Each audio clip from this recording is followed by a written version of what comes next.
नमस्कार दोस्तों, स्वागत है आपका हमारे चैनल पर। मैं हूं त्रिलोक। आज हम बात करने वाले हैं उस फिल्म के ट्रेलर की जिसका नाम है बाप बड़ा ना भैया सबसे बड़ा रुपया। ट्रेलर शुरू होते ही जो एनर्जी और इंटेंसिटी हमें मिलती है वो नेक्स्ट लेवल।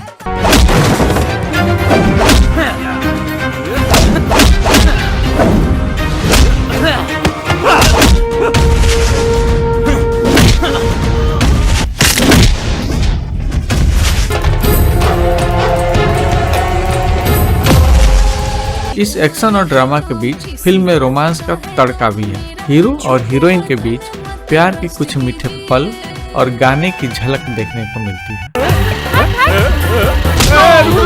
कहाँ भागा थाड़ू? धक्का मार के कहाँ भागा थाड़ू हो? मुफ्त में जवानी नहीं नष्ट कीजिए, हमसे लव करने का जरा कष्ट कीजिए। अरे रुका, आज रक्षाबंधन है, आज राखी बनवाला। हैं?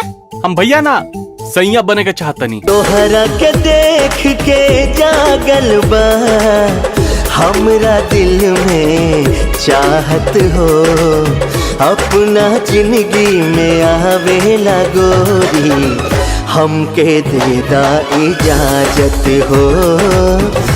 हम हैं गुलाबो पान वाली।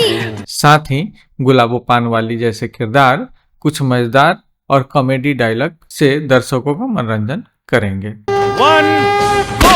बड़ा ना भैया पैसा जान बची तो भैया पैसा लाखों पाए, समझ लो। अरे बाप बड़ा ना भैया सबसे बड़ा रुपया। बाप बड़ा ना भैया सबसे बड़ा रुपया।